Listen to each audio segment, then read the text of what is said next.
are conflicting relations with Indigenous peoples. The topic that we study is Indigenous people and the disparities that they face. Indigenous people are still to this day treated differently than others. Most people believe that these things no longer exist because of the different wars and things that our country has done, but this is not true.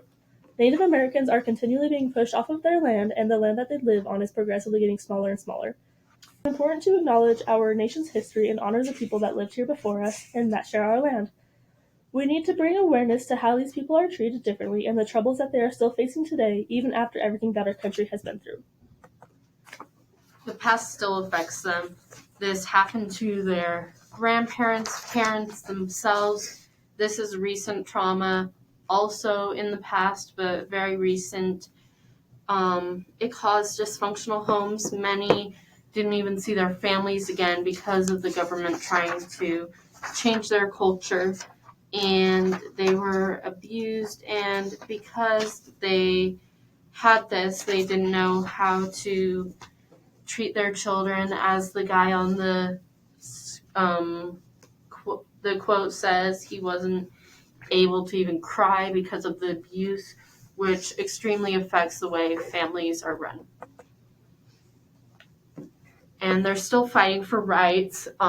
As the picture on the right set shows, they like to embroider, have eagle feathers, show something of their Native American heritage while they're graduating, but many high schools haven't even allowed that because they want to have uniformity among all the students.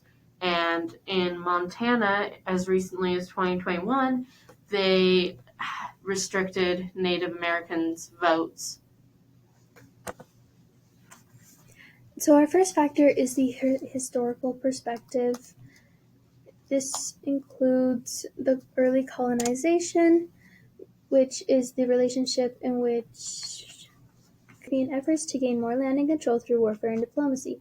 But new diseases, slave trade, and the growing European population made it difficult for them to succeed. Some Native American nations formed alliances with European powers, and this caused rifts among tribes and delayed European expansion rather than ending it. AIM, the American Indian Movement. It's a grassroots organization that expresses their opposition to various issues such as high unemployment, poor living conditions in slums, and discriminatory treatment. They also fought for the recognition of treaty rights and the recovery of ancestral land while advocating for the rights of Indigenous people living in urban areas who often suffered from illness and poverty. Navajo Code Talkers. These were a major part of the success of World War II. They were generally accepted by the military, but still had to prove many times that their code worked, that they were good enough. Their language was often mistaken for Japanese as well as themselves.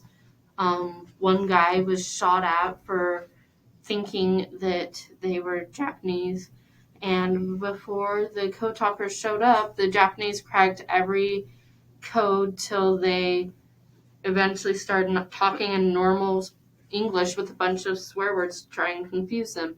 And the Navajo code talkers worked well because they were forced to learn English and still rebelled and kept that Navajo heritage and language. It took them seconds to translate instead of a generator that took an hour to process. And even though they served this great role in our country, many still did not know about it. Years later, many died before they got to tell their trauma, which definitely affected them, including years of doing things against their culture. Going along with historical factors is Native Americans and the creation of Yellowstone and how they impacted each other. When the land grant for Yellowstone was created, it forcibly pushed Native Americans off of that land and moved them to different assigned reservations. During this time, Native American communities relied heavily on the land for their farming and hunting. And when they are forced to move, they are encountered with different issues affecting their ability to farm and hunt. Yellowstone was the first national park to be created, which is why it was a big deal for the Native American tribes. It was one of the earlier examples of Native Americans being forced off of their land by the U.S. government. And some of the reservations that Native Americans were moved to one of them was the Wind River Reservation near Yellowstone. Because Native Americans in the Southwest use a lot of agriculture in their lives, adjusting to the different lands and climate played a huge role in the survival of the tribes.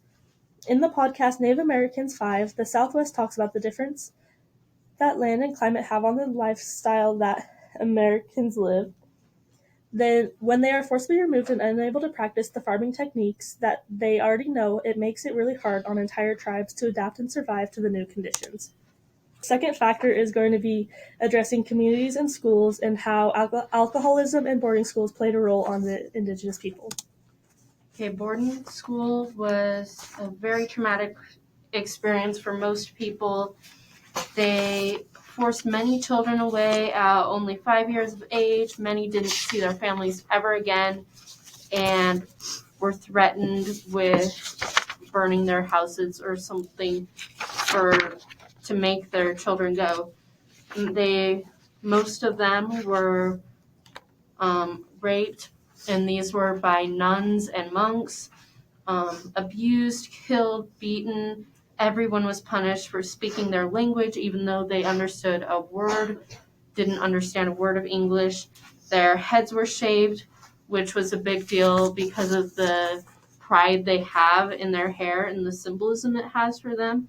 And in some schools, families were separated. The boys and girls were completely separated, couldn't see each other at all.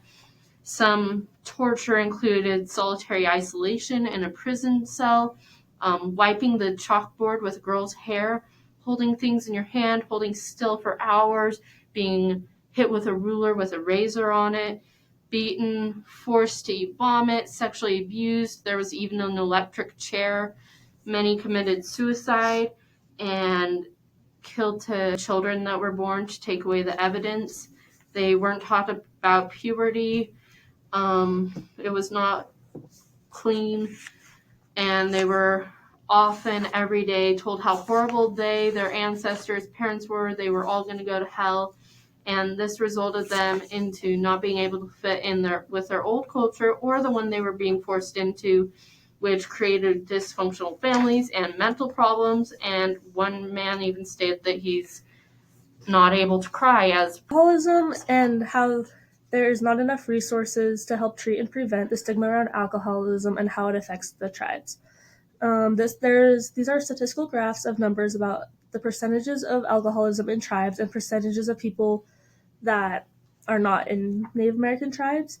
Nino Reyes, a social work therapist who is a member of a Ute Pueblos Native American tribe, was interviewed in a podcast with Utah's Fireside Chats. In this interview, he talked about how he has worked with many people with addiction and how they go through the difficult times, and how there are not enough resources for these people dealing with alcohol addiction to get the help that they need. Also, even if there were resources available for people to get help, there is such a stigma around alcoholism in Native American tribes that it would be too embarrassing to walk into a help center and have someone see them walking in.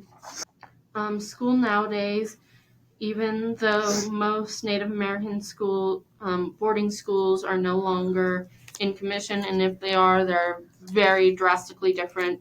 Students still experience prejudice.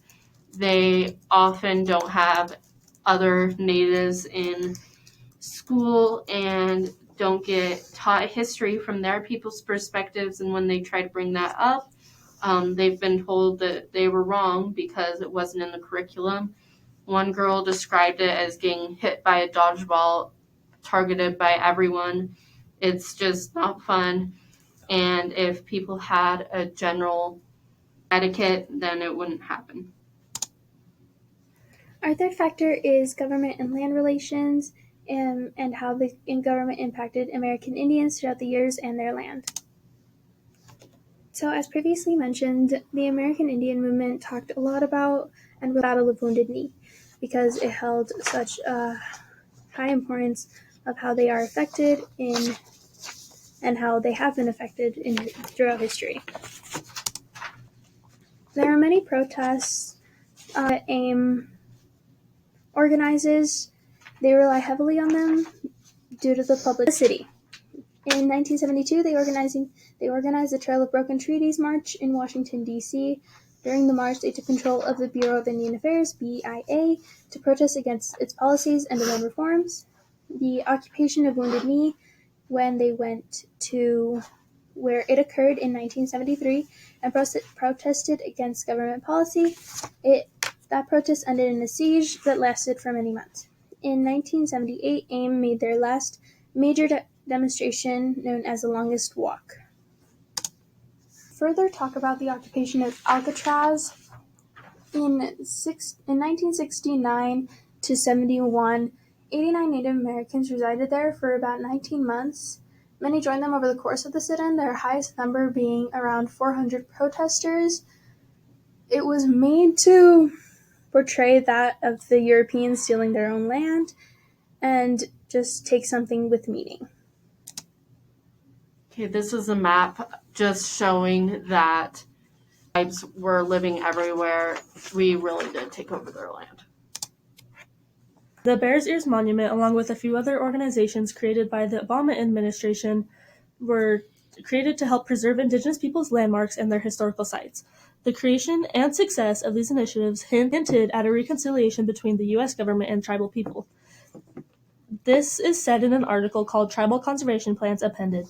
These initiatives, specifically the Bears Ears Monument, have played a great role in the relationship between the U.S. government and Native Americans. The Bears Ears Monument showed Native Americans that the government wants to make amends and protect the land that they know is important to them. On the other hand, when Trump became president, one of the things that he did was remove half of the land that was dedicated to the Grand Staircase and Bears Ears Monument for mining purposes. Previously, this land was off limits to mining and other things because it was protected as a national monument. Trump wanted to remove these lands from protection because there was a lot of cobalt in the area. A company, Glacier Lake Resources, wished to mine these areas and would generate a lot of money from the minerals. This information came from an article titled "Firm Prepares to Mine Land Previously Protected as a National Monument," and this source is dependable because it is non-biased and only gives the facts about what the Trump administration did and why, and then showed the backlash and different viewpoints of this action.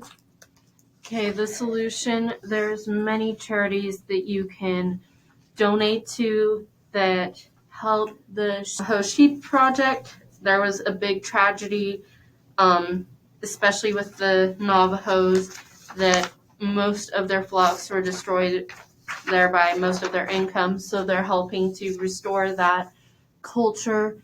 The Native Heritage Project is helpful because it gives away clothing, food, and toys, and just helps improve the life in general. Okay, there's also the NARF, Native American Rights Fund. It's helped back up, like with the Montana situation, it helped get Native Americans back the right to vote, and it's helped with the getting Native Americans the ability to wear eagle feathers, and they've really tried to help protect the rights of Native Americans. And the Association of Indians, they help with scholarships for Native Americans and do a bunch of camps and stuff to help Native Americans. So overall, for our solution, we want to work together with all of these different grassroots organizations to bring greater awareness to more people specifically in Raritan and in Utah, to help these tribes get the help that they need. And one way that we can do that is have more students in colleges be more aware of this and participate in more of the programs and protests that they have available to help support these Native Americans. And one of these specifically is the National WIC Association, NWA. They work to stand up for Native American rights in different places. And our call to action, what you can do is donate to all of these different charities, help support them. And we want, after leaving this class, we want you to be more aware of the situations that Native Americans have had to go through. And after hearing this presentation, we hope that you have more knowledge about the disparities that Native Americans have faced and continue to face while they're living in America. We are hoping that you will feel more eager to talk to people about this issue and raise more awareness, and to take classes in college and support the different groups and clubs that are supporting this issue, like these ones on the screen. And these are many sources. Thank you for watching.